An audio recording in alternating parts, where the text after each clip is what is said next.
Aujourd'hui on est le 2 mars, c'est mon anniversaire et j'avais envie de vous prendre du coup avec moi dans cette journée un petit peu spéciale pour moi.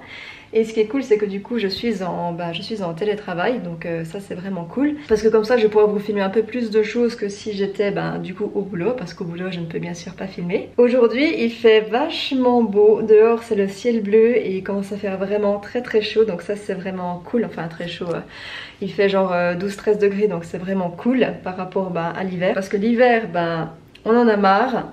On veut plus le voir, la neige c'est fini, en tout cas j'espère, parce que jusqu'au 15 avril il risque encore de neiger à chaud de fond, donc voilà, on n'est jamais au bout de nos surprises ici. Là il est 10h15 à peu près et je me suis dit que j'allais prendre une petite pause avec vous. Et ce qu'on va faire, c'est que du coup j'ai envie de me faire un petit jus de fruits, enfin plutôt un jus d'orange, donc du coup c'est ce qu'on va faire ensemble. Et ouais je sais, j'ai un bouton de fièvre.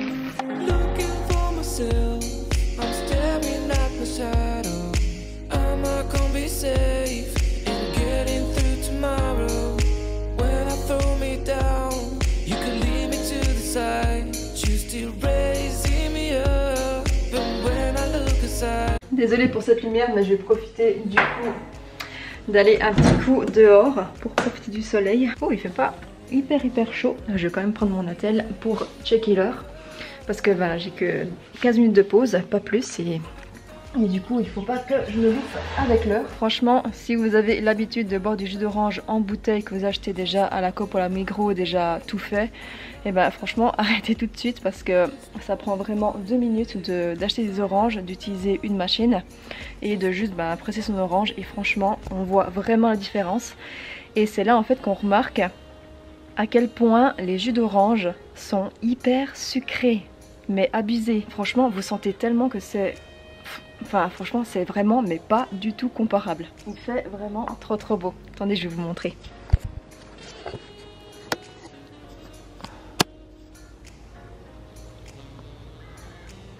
C'est beau hein.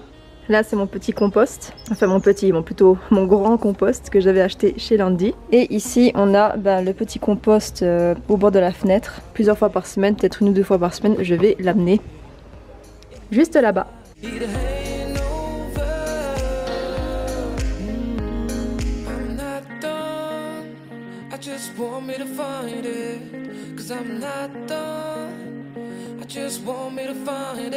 Avant de recommencer, j'avais envie de vous montrer quelque chose, enfin plutôt une boisson que je suis en train de boire depuis vraiment quelques jours et que je suis vraiment trop fan.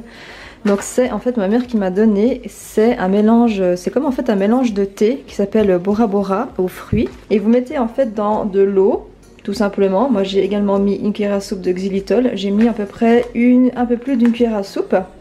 J'ai laissé mariner, j'allais dire, j'ai laissé infuser pendant 3 heures. Et du coup ça vous fait comme un thé froid en fait. Donc voilà, et c'est vraiment trop bon.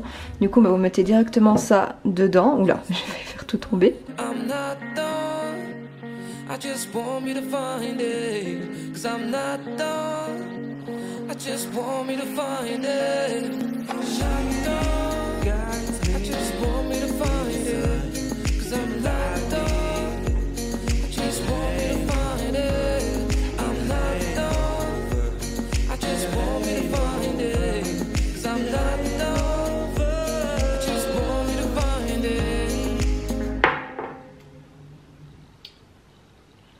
Il est midi 16, j'ai la pause du coup de midi, de 2 heures de temps, je recommence à 14 h. Et du coup je me suis fait à manger, je me suis fait une grande salade. Comme ça a l'air pas du tout appétissant, mais j'ai mis de la salade, des oignons, tomates, j'ai cuit des lentilles, donc j'ai également mis des lentilles, du gomasio et également un mélange de graines. Je sais pas du tout si je vais finir, mais en tout cas le beau temps ça me donne trop envie de remanger des salades composées comme ça, donc c'est ce que je me suis fait. Je vous montre 2 secondes comment est-ce que je suis habillée quand je suis en télétravail. Donc j'ai mis vraiment un truc vraiment hyper confortable. Enfin hyper confortable, j'ai quand même mis un jeans quoi. Là j'ai mis mon jeans préféré gris avec des ouvertures ici. J'ai mis mon petit t-shirt gris blue and green avec la petite baleine ici. Et ensuite j'ai simplement mis un truc en jeans comme ça avec des manches mi-longues. Et puis je me suis fait une catch. Coucou Milou!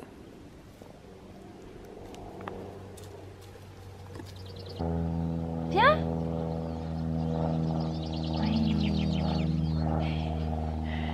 Coucou!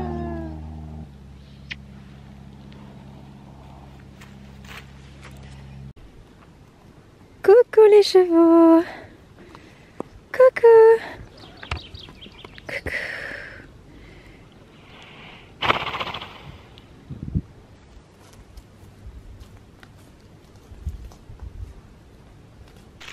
Hey, on se retrouve en forêt. J'ai ma gourde qui est toute sale. J'avais reçu il y a un petit moment maintenant un DM en fait sur Instagram qui demandait en fait que je fasse une vidéo en fait pour me connaître, parce que c'est vrai que je dévoile pas beaucoup de choses sur ma vie privée. Par exemple, qu'est-ce que j'avais fait comme études, qu'est-ce que je fais maintenant comme boulot, enfin un petit peu tout ça. Et du coup je ne savais pas trop comment m'y prendre. Et je me suis dit que de vous parler un petit peu de moi dans cette vidéo, qui est ma vidéo d'anniversaire, je me suis dit que ce serait une bonne idée en fait d'un petit peu de vous dire 2-3 choses sur moi, de qui je suis et voilà. Alors je sais pas du tout qu'est-ce que je vais dire, franchement j'ai pas du tout prévu qu'est-ce que j'allais dire, quelles questions on pourrait me poser et tout ça, donc je vais vraiment y aller un petit peu à la one again. J'ai commandé récemment cette bouteille qui est la bouteille de Devi en fait, Boa France, et franchement elle est vraiment bien, je la mettrai si jamais en description. Mais du coup j'ai pris la jaune et puis elle est vraiment chouette. Alors déjà bonjour si vous tombez sur cette vidéo, moi je m'appelle Camille, j'habite en Suisse dans la région de la Chaux-de-Fonds. Moi j'ai fait toute ma scolarité dans la région de Bienne, qui est dans le canton de Berne, et c'est une ville qui est bilingue. Et à l'époque je savais me débrouiller, je dirais pas que j'étais vraiment bilingue avec le français et l'allemand, vraiment pas. Mais j'arrivais à me débrouiller, et le fait que ça fait 7 ans comme ça que je suis dans le canton de Neuchâtel, et je n'utilise plus du tout l'allemand, donc c'est vrai que je l'ai un petit peu oublié. Et de toute manière, quand on ne pratique pas une langue régulièrement, c'est un petit peu dur de la garder. Jusqu'à ma 6e année, j'ai été scolarisée dans la région de Bienne, et ensuite pour finir ma secondaire, donc l'école obligatoire, je l'ai fait à Bienne. Alors je sais qu'il y a beaucoup de Français qui me regardent, mais je vous avoue que je ne sais pas à quoi correspond en fait la primaire et la secondaire en France. Aucune idée, mais en gros la secondaire c'est les 3 dernières années avant de passer au lycée, et la primaire c'est les 6 années avant. Donc voilà, je sais pas si c'est clair, mais voilà. Et après la secondaire, moi je ne suis pas allée au lycée. Et d'ailleurs le lycée dans le canton de Berne, ça s'appelle pas du tout lycée, ça s'appelle le gymnase. Moi je n'ai pas du tout passé au gymnase. J'ai fait une école de commerce pendant 3 ans, et ensuite j'ai fait la maturité commerciale une 4e année. Et ensuite les 3 années d'après, je n'ai pas du tout travaillé en tant qu'employée de commerce. J'ai fait une école pour être en fait instructrice de fitness. Donc j'ai fait une école à Genève. Ce n'était pas une école en fait à plein temps, c'était une école par module sur les week-ends. Et en même temps j'ai commencé à travailler au Let's Go Fitness à Bienne, donc en tant qu'instructrice de fitness. Donc je faisais des programmes, je faisais signer des contrats, je donnais des conseils, je donnais également des cours. Notamment je donnais des cours Les Smiths. Alors je sais pas du tout si vous connaissez ça, il me semble que c'est vachement développé en France. Mais je donnais body pump, body balance, body step. Et voilà, du coup pendant 3 ans j'ai fait ça à plein temps. Si jamais ça vous intéresserait que je vous fasse une vidéo qui développe un petit peu plus mes 3 années dans le fitness à 100%, je vous le ferai avec plaisir, mais je pense qu'on va pas s'attarder dans cette vidéo ici. Et ensuite au bout de 3 ans, j'en avais un petit peu marre et je n'avais plus du tout envie de faire ce métier en fait pour diverses raisons. Et du coup j'ai fait la passerelle DUPS. Donc la passerelle DUPS c'est quoi? C'est qu'en fait vu que je n'avais pas fait le lycée, le gymnase, je ne pouvais pas aller dans les autres écoles ni à l'université. Et du coup à ce moment-là je me suis dit que j'allais faire prof d'école primaire. Grosse erreur. Du coup pour ça, pour pouvoir aller à cette école, c'était l'HEP, c'est l'HEP en Suisse. Pour pouvoir accéder à cette école, moi je ne pouvais pas parce que j'ai juste la maturité commerciale. Du coup j'ai fait une année la passerelle DUPS. En gros c'est une année en fait vraiment condensée à fond, où tu vas voir les grands thèmes en fait du lycée. Voilà. Et c'était franchement une année horrible parce que je ne pensais qu'aux études, j'avais quasiment plus de vie sociale et tout ça. Mais j'ai réussi avec des très bonnes notes, donc je suis vraiment trop fière de moi. Donc concrètement, là je pourrais aller à l'université et dans les autres écoles. Donc voilà, donc j'ai une maturité... comment ça s'appelle cette maturité? J'ai une maturité universitaire. Est-ce que j'irai une fois à l'uni? Je sais pas, mais de toute manière je sais pas du tout quelle matière je pourrais étudier à part le sport. Franchement, si je devais aller à l'uni, ça serait en sport. Et puis peut-être en anglais ou en italien. Ou peut-être en biologie ou géographie ou comme ça. Je sais pas, mais en tout cas voilà. C'est pas du tout dans mes plans, mais je sais que j'ai cette possibilité là et c'est vraiment cool d'avoir plein de portes ouvertes. Donc j'ai fait 6 mois à l'HEP, j'ai remarqué que ça ne m'allait pas du tout suite à 2 stages et du coup j'ai décidé au bout de 6 mois d'arrêter l'HEP et c'était vraiment une épreuve assez marquante pour moi parce que jusque là, toutes les écoles que j'avais entreprises, je les avais terminées, finies et réussies. Et du coup, le fait en fait d'arrêter en chemin, c'était pas une décision facile à prendre et c'était surtout la première fois que je prenais une décision pareille de ne pas terminer quelque chose que j'avais commencé. Donc voilà. Et du coup, j'ai décidé de revenir dans mon premier métier, donc en tant qu'employé de commerce, de trouver en fait un boulot là, tout simplement, parce que je ne savais pas du tout si je voulais reprendre l'uni, je savais pas quoi faire de ma vie et encore maintenant je ne sais pas du tout si je vais rester toute ma vie dans les bureaux. Franchement je ne pense pas. Encore maintenant je suis perdue à 28 ans à ne pas savoir qu'est-ce que je vais faire de ma vie. Du coup j'ai arrêté en... Quand est-ce que j'ai arrêté à l'HEP?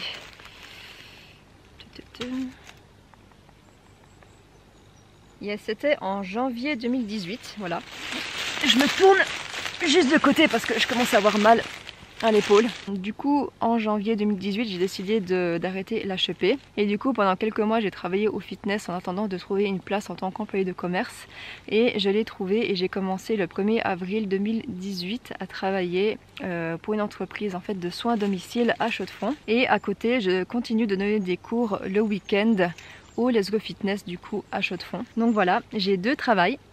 C'est beaucoup, je sais, mais pour l'instant j'arrive à gérer, donc ça va encore. Si on vient un petit peu au niveau de mes passions, donc moi j'ai été sportive depuis très jeune, vraiment très jeune. Je pense que j'ai dû faire tous les sports possibles et imaginables. Natation, j'ai fait beaucoup de judo, j'ai fait de la GRS également. Je fais du ski depuis très jeune, tous les ans. Et j'ai commencé la danse à 13-14 ans, comme ça, j'ai commencé la danse. Tard, j'ai commencé la danse tard, mais voilà. Et depuis là, je fais de la danse depuis jusqu'à maintenant, depuis mes 13 ans, et c'est vraiment le sport qui m'a... Ouais, c'est vraiment le sport que j'adore faire, et c'est une de mes passions dans ma vie, la danse. Donc actuellement, je prends des cours de danse de contemporain et de jazz, même si là, avec la crise sanitaire, c'est difficile de prendre des cours de danse. Souvent c'est en Zoom et franchement, on sent vraiment que la motivation commence à redescendre, mais voilà, du coup je fais ça durant quelques...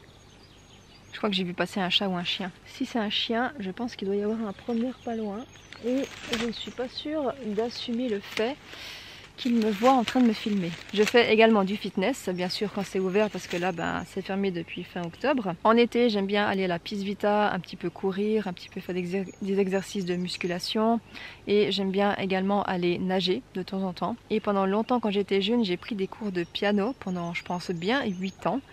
Et j'ai complètement arrêté la musique. Actuellement, je ne joue pas d'un instrument, mais j'ai une guitare à la maison et j'aimerais bien avoir le temps de prendre des cours de guitare. Pour l'instant, c'est le temps qui me manque, j'avoue. En plus, avec YouTube et tout ça, ça me prend beaucoup de temps entre la danse, YouTube, mes cours dans le fitness, mon boulot. Franchement, j'ai des plannings assez chargés la semaine, mais en tout cas ça c'est dans un de mes objectifs proches de pouvoir commencer à jouer de la guitare. Très longtemps que j'ai envie de m'y mettre et la guitare est là, j'ai juste à prendre des cours. J'ai essayé un petit peu d'aller sur internet pour faire des cours, mais c'est pas pareil. Disons que quand tu commences, je pense que c'est bien de prendre des cours pour ne pas prendre des fausses habitudes parce que sinon c'est très dur de les changer.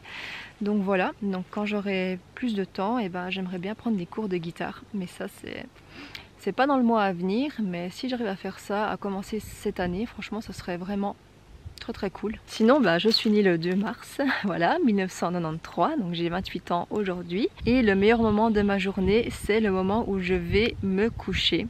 et que j'ai fini ma journée et que je me dis oh, j'ai trop passé une bonne journée et que je suis là dans mon lit avec mon chat. Ça c'est le meilleur moment de ma journée. Voilà. Sinon ce que je pourrais vous dire également, je parle le français. Je préfère le préciser parce que durant mes voyages, il y a des Français de la France qui m'ont posé cette question si je pouvais leur parler en suisse. En fait le suisse n'existe pas. Nous on parle le français avec un accent suisse et des mots typiquement suisses de chez nous. Mais sinon, la langue suisse n'existe pas. Par contre, le suisse-allemand existe. Mais ça, c'est une langue qui est dérivée de l'allemand. Je me débrouille bien en anglais, je me débrouille bien en italien parce que dans ces deux langues, je suis partie 3 mois faire des voyages linguistiques. Donc, je suis partie une fois à 18 ans faire un voyage linguistique de 3 mois à Florence pour apprendre l'italien. Et c'était vraiment un trop bon voyage. Franchement, c'était incroyable. Et quelques années plus tard, il me semble 1 ou 2 années plus tard, je crois que c'était 1 année après, je suis partie 3 mois à Malte pour apprendre l'anglais. Du coup, je me débrouille bien dans ces 2 autres langues. L'allemand, je dirais que je me débrouille, mais vraiment archaïquement. J'écoute tous les jours de l'anglais, l'italien un petit peu moins, mais j'écoute la radio italienne le matin, la radio tessinoise. Donc du coup, c'est ce qui me permet de garder l'italien. Et de toute façon, j'adore ces 2 langues, donc ça c'est clair que je vais les garder, je pense, toute ma vie. J'ai un chat qui s'appelle Milou, que vous avez vu juste avant dans la vidéo. Pour la petite histoire, à la base, j'avais pris 2 chats quand j'avais pris mon premier appartement à 20 ans. Donc non, j'avais 21 ans à ce moment-là. J'ai gardé un de mes chats parce que l'autre est chez mes parents. Donc la femelle est chez mes parents, Gloria. Elle s'appelle Gloria, je vous mettrai une photo si jamais ici. Pourquoi je l'ai laissée chez mes parents? Parce que c'est en fait une chatte qui a besoin de beaucoup de présence. Et moi, avec mon emploi du temps, je pars le matin très tôt, je rentre le soir très tard la plupart du temps. Donc ça allait pas du tout avec elle et c'était vraiment, j'avais pas envie qu'elle se sente seule. Du coup, j'ai préféré la laisser chez mes parents. Là, ils auront 7 ans cette année. Oh là là, mes petits bébés. Qu'est-ce que je peux dire? Qu'est-ce que je peux dire d'autre? Ah, et puis j'ai également oublié, comme sport, je fais tous les matins du yoga. Enfin, non, tous les matins, ça serait vraiment utopique. Mais durant la semaine, je fais en général une demi-heure, 20 minutes à une demi-heure de yoga le matin. Et j'aimerais bien, dans un avenir lointain, me former en fait en yoga parce que c'est vraiment une discipline qui me plaît vraiment. Et j'aimerais également entamer une formation en tant qu'herboriste pour de l'herboristerie, pour étudier les plantes et tout ça. Là aussi, je n'ai pas du tout de temps, mais ça, c'est également un de mes objectifs. J'adore la nature, j'adore aller dehors. On se retrouve à la maison, je n'avais plus de place sur ma carte mémoire. Et là, il est bientôt temps que je recommence à travailler dans une dizaine de minutes comme ça. Donc ce que je vais faire, c'est que je vais recommencer gentiment le travail. Et en attendant de recommencer, je vais bien sûr me prendre un petit dessert. Ça, c'est une glace que j'ai découverte en fait il y a vraiment pas longtemps par hasard quand je suis allée mettre de l'essence à la COP. Et du coup j'ai trouvé en fait cette glace qui est vegan et franchement elle est trop bonne. Il est 16h10 et je prends ma pause de l'après-midi. Oh, évidemment j'ai plus de batterie. C'est pas possible, c'est pas possible. Jusqu'à ce que ma batterie me lâche, et du coup je vais vous parler et puis après je finirai ce soir. Je voulais vous parler de la lecture parce que c'est vrai que moi depuis toujours en fait je n'aime pas lire et ça fait depuis quelques temps que du coup je m'intéresse à la lecture surtout au niveau du développement personnel. Je pensais vraiment pas que j'allais aimer la lecture un jour dans ma vie. Si vous regardez ma description, je vous ai mis quelques livres qui m'ont vraiment aidé dans mon développement personnel et aussi dans l'alimentation, dans le minimalisme et tout ça. Donc n'hésitez pas à aller checker ça. Et du coup ça me fait un pont concernant le minimalisme. Ça fait depuis quelques temps maintenant que je m'intéresse au minimalisme, donc en fait de posséder moins de choses. Du coup je suis vraiment dans cette optique de jeter les choses ou de donner les choses qui ne me servent pas et qui sont juste là à parasiter mon espace. Information random, mais ma saison préférée c'est l'été. Franchement, si vous me connaissez, je déteste avoir froid. En fait, quand j'ai froid, ça me cristallise et j'arrive plus à faire les choses, j'arrive plus à rien faire, je suis plus motivée à rien. Du coup, c'est pour ça qu'en été, et là, il commence à faire de plus en plus chaud, je suis vachement motivée, j'ai ma motivation qui est vraiment à bloc. Donc voilà, j'aime l'été, c'est ma saison préférée. Et autant j'aime bien l'hiver, franchement j'aime bien l'hiver où on peut être cosy sous la couette et tout ça avec un chocolat chaud. Mais c'est clair que ma saison préférée c'est l'été. de loin, vraiment de loin. Une autre information random, mais j'en ai déjà parlé dans une de mes dernières vidéos que je vous mettrai juste en bas. Je suis depuis quelques mois maintenant végétarienne, donc je ne mange plus de viande, plus de poisson, plus de crevettes, etc. Donc plus de chair animale. Et j'entame gentiment ma transition vers le véganisme qui va prendre, je pense, un long moment. Mais aussi pour des raisons de santé, j'aimerais enlever le lait, les produits lactosés, les produits laitiers, parce que ça me donne le rhume. Depuis quelques années, j'ai le rhume et j'éternue et je me mouche tous les jours et ça peut venir des produits laitiers, donc je suis en train d'essayer d'éliminer ça pour voir si vraiment c'est ça. Il est 17h35 et j'ai terminé ma journée de travail. Ce que je vais faire juste après, c'est que je vais profiter de travailler ma souplesse. J'ai déjà préparé ici mon tapis de yoga. Si vous regardez régulièrement mes vidéos, vous voyez très bien que je travaille ma souplesse depuis, enfin même très souvent. Ça en vient au fait que j'ai eu mes grands écarts à 25 ans. En général, les gens qui ont le grand écart, ils les ont assez jeunes. En général, quand ils font de la danse ou quand ils font de la GRS, c'est comme ça. Donc vraiment, quand tu es encore enfant. Moi, je ne les ai jamais eus étant enfant et je me suis vraiment donné, je pense que c'était à partir de 22-23 ans, je pense plutôt 23 ans que je m'y suis mis à fond. Après, je me suis toujours étirée depuis toujours, donc j'avais quand même une bonne base. Mais du coup, pendant 2-3 ans, je me suis bien donné de la peine à essayer de travailler ces grands écarts. Et du coup, je les ai eus, donc le grand écart facial et le grand écart, les deux latéraux, je les ai eus à 25 ans. Donc comme quoi... là je ne veux rien dire et vraiment si tu as envie de le faire, si tu as tes pourquoi tu veux le faire, et ben franchement tu peux le faire. Si ça t'intéresse, j'ai fait l'année passée une routine souplesse, ma routine souplesse que je faisais en 2020 du coup, donc je te la mettrai également juste en bas. Et je pense qu'en 2021 je vais également en filmer une autre. Ma routine a un petit peu changé par rapport à 2020 et puis j'ai juste envie de partager ça avec vous. Encore une dernière chose par rapport au fait qu'il n'est jamais trop tard pour commencer de nouvelles choses ou pour se lancer, c'est que moi j'ai pris des cours de ballet, enfin j'ai commencé à prendre des cours de classique à 26 ans. Normalement c'est avec quoi tu commences vers 4-5 ans, la danse classique. Et ben non, moi j'ai fait tout à l'envers et j'ai terminé par commencer par prendre les cours classiques. Voilà, franchement ça fait hyper longtemps, même quand j'étais enfant j'avais trop envie de prendre des cours classiques et du coup j'ai jamais trop eu l'occasion. Quand j'avais 24-25 ans je me disais ouais mais non c'est trop tard, blablabla, blablabla, enfin en général toujours ce qu'on se dit. Et à 26 ans je me suis dit mais non en fait si à 24 ans j'avais voulu prendre des cours de danse classique, et ben pour moi ça aurait pas été tard avec le recul. Donc du coup j'ai commencé des cours de danse classique à 26 ans. J'ai quand même commencé avec un cours intermédiaire, donc j'ai quand même j'ai bien galéré. Dernière chose me concernant et après je m'arrête parce que je pense que cette vidéo est déjà bien assez longue, c'est que je m'intéresse beaucoup à l'écologie. J'ai commencé à m'intéresser à l'écologie quand j'étais à la passerelle d'UPS et ça c'est une petite anecdote que j'avais envie de partager avec vous. C'était un cours de géographie et on parlait, je sais plus exactement de quoi on parlait, et puis le prof nous a montré une carte en fait avec une carte du monde en fait, et ça montrait en fait avec des flèches donc d'un pays à un autre où les déchets étaient envoyés. C'était vraiment une baffe dans la gueule parce que quand tu habites en Suisse en fait c'est toujours propre partout, les rues sont propres et c'est vraiment clean, il n'y a pas de détritus par terre, en tout cas pas beaucoup, et du coup on se rend pas compte en fait de la quantité de déchets qu'on fait parce qu'on ne les voit pas. Et franchement c'était vraiment un choc de montrer qu'en Europe on envoie nos poubelles en Afrique et dans d'autres pays, et franchement quand j'ai réalisé ça je me suis dit mais non en fait c'est... Enfin, pourquoi est-ce qu'un autre pays devrait subir en fait nos déchets, franchement? Et du coup, à partir de là, c'est là que ma transition vers l'écologie, vers le zéro déchet a commencé. Évidemment, ça s'est pas fait en une semaine, évidemment que non. J'y ai vraiment allé petit pas à petit pas. J'essayais en tout cas de faire de mon mieux au quotidien. Mais quand tu commences à réfléchir à l'impact que ça fait sur la planète, et ben là tu commences à te poser des questions et un petit peu à réfléchir et à voir dans quelle planète tu as envie de vivre ces prochaines années. C'est en tout cas un des sujets qui me tient à cœur et que j'ai envie de partager sur cette chaîne.